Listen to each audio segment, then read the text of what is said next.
Hello mga bebs, at nandito nga ako sa opisina ng aming Homeowners Association at mambuburaot na muna tayo rito.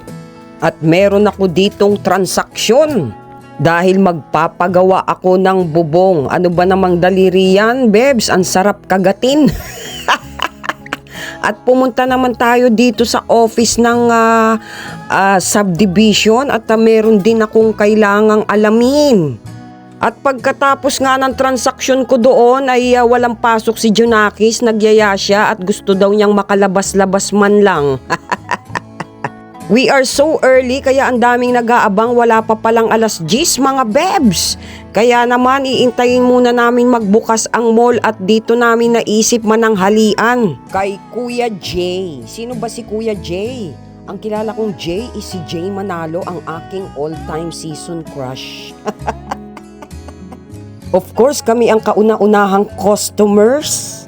At nung naka-order na nga kami ay 30 minutes daw ang aming iintayin para ma-prepare lahat ng aming pagkain. So, ibig sabihin kami ang kauna-unahang lulutuan at ito meron pa silang pa-freebies.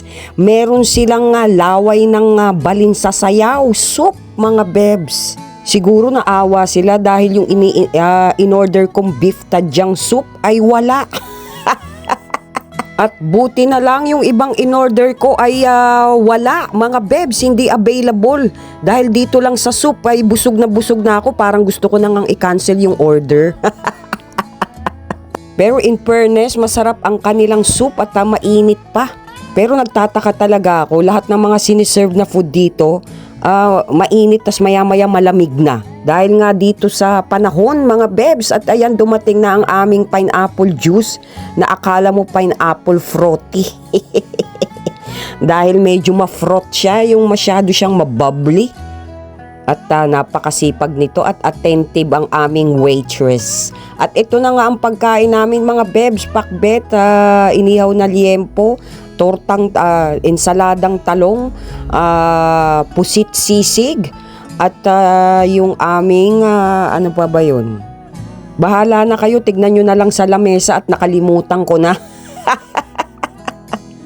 And a shout out dyan sa taas pamasahe mga bebs. At dapat naman talaga tumaas na ang pamasahe noong pa at kawawa naman yung ating mga jeepney driver at ang ating mga tricycle driver. Ilang beses nang nagtaas ay hanggang ngayon ay hindi pa rin tumataas ang pamasahe.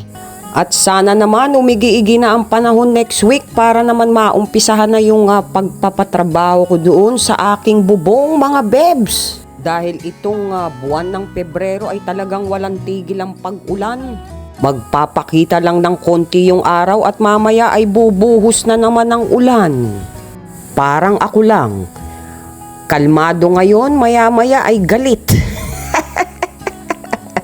Moody yarn. And talking about the food, ay masasarap lahat ng aming in-order. Wala kang maitatapon, especially yung kanilang ensaladang talong. Mahilig kasi ako sa talong. At yung kanilang, ano ba yan? Parang naging orange juice Pineapple juice. Tamang-tama lahat ng lasa. So yun lang mga bebs, at mapagpalang gabi sa inyong lahat. Sumainyo ang kapayapaan at ang pagpapala ng Diyos. Good vibes. Mwah.